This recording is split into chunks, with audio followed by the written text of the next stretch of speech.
C'était pas une bonne idée. On s'est fait plaisir, on avait mis des mirabelliers, des cerisiers, etc. Et ils sont tous, donc on s'en occupe pas. Quand vous plantez des arbres au milieu de la parcelle, vous avez peu de temps pour aller les arroser, vous n'allez pas faire un traitement spécifique pour vos arbres, etc. Et ils sont quasiment tous morts les uns après les autres.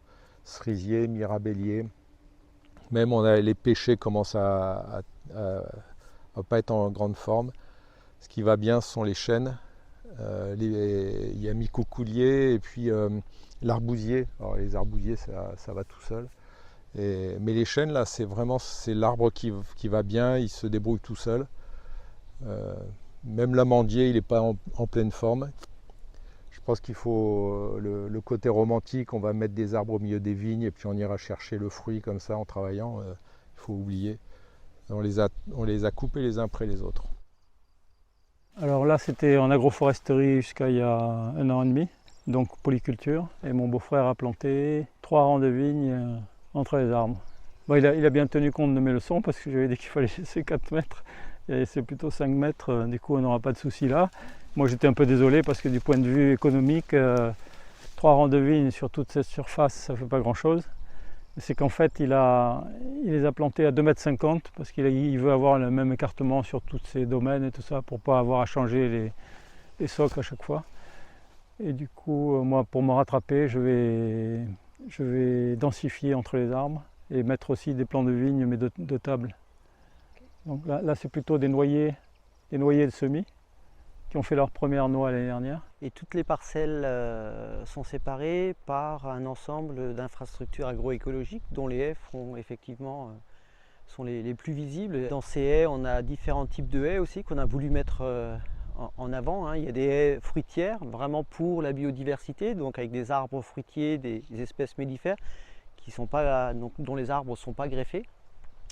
On a mis en place sur les endroits les plus exposés au vent des haies avec une fonction de brise-vent, donc c'est des haies qui sont très diversifiées, avec des arbres de haut jet, de moyen jet, et puis des espèces de bourrage, notamment le romarin, de la myrte, des cistes. Et puis on y a adjoint des gîtes pour les chauves-souris ou alors des nichoirs pour les oiseaux. Et notamment les chauves-souris, ça nous aide vraiment, c'est des vrais auxiliaires pour limiter un peu le principal ravageur de la vigne qui est les vers de la grappe. Il y en a plusieurs, il y a plusieurs espèces de Démis et Cochilis. Et actuellement, en fait, on n'utilise plus du tout la confusion sexuelle pour réguler ces espèces-là. C'est le travail des chauves-souris, avec un taux d'occupation qui est quand même qui est de 100% depuis maintenant 2 ans, et qui a été très très rapide. Et on suppose que c'est justement les haies qui servent justement aussi d'outils, puisque les chauves-souris en fait vont se guider par écolocalisation, et les haies sortant du domaine viticole vont représenter un obstacle, et ça va renvoyer un signal aux chauves-souris qui vont pouvoir se guider un peu dans ces massifs viticoles qui sont quand même plutôt homogènes. Autre intérêt, c'est que on commence et ça c'est un point qui n'était pas attendu initialement, c'est qu'on commence nous-mêmes aussi à retirer des fruits de ces haies. En fait, cette année, on a récupéré 70 kg de coings. C'était assez inattendu, mais c'était une bonne année, et il se trouve que ces coings étaient très très beaux, pas de verre, donc on en a profité pour les vendre, et ça rentre un peu dans les ressources du domaine. Au même titre que la myrte.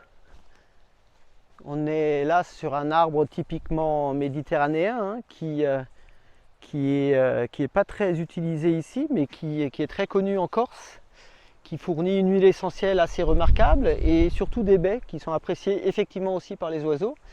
Mais nous, les baies, on essaye de les cueillir avant les oiseaux pour après les sécher et les vendre soit à des restaurateurs ou des gens notamment des brasseurs, qui aromatisent leur bière avec. On n'en est pas encore à extraire les huiles essentielles des feuilles, mais ça peut être aussi un débouché au même titre que le romarin, que le laurier qu'on a. Donc c'est des ressources qui arrivent en plus et qui peuvent être exploitées. L'agroforesterie, quand on l'a comprise dans son importance de l'équilibre du domaine, ça fait partie des contraintes.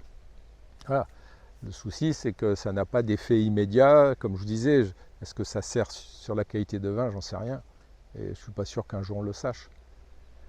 Mais ce que je ressens, je n'ai aucune preuve, c'est que ça va nous permettre d'affronter le dérèglement climatique de façon plus efficace.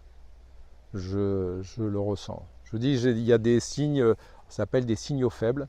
Et en fait, il y a des trucs que vous marquez dans votre cerveau, mais vous ne pouvez pas les décrire. Vous ne savez pas pourquoi. Mais il y a des trucs qui... Voilà. Peut-être l'évolution de la vigne qui résiste bien, alors qu'avant elle était plus... Enfin, elle subissait plus l'humidité, j'en sais rien, je ne sais pas. Imaginez que ça ne sert à rien. On a planté tous ces arbres, ça ne sert à rien, c'est nul, et même c'est un effet négatif. Un jour, vous prenez une tronçonneuse, vous virez tout, c'est fini. Imaginez que ça serve et que ça va avoir un impact positif. Ce dont je suis persuadé, mais j'ai aucune preuve pour vous l'affirmer. C'est pas dans 10 ans qu'il faudra se poser la question. Vous avez des régions de France où on ne peut plus planter les arbres. Dans l'autre, par exemple, vous avez des endroits où il y a tellement de sécheresse que c'est fini. Les programmes agroforestiers, c'est terminé. Vous ne pouvez plus le faire, c'est trop tard. Parce que les petits plants, vous ne pouvez pas aller les arroser pour peu que vos parcelles sont à 3 km de votre ferme, comme ça arrive souvent. Hein. Nous, on a la chance d'avoir tout autour de la maison, mais comment vous faites? Vous prenez votre tonne à eau et vous allez les arroser, c'est mort. C'est mort.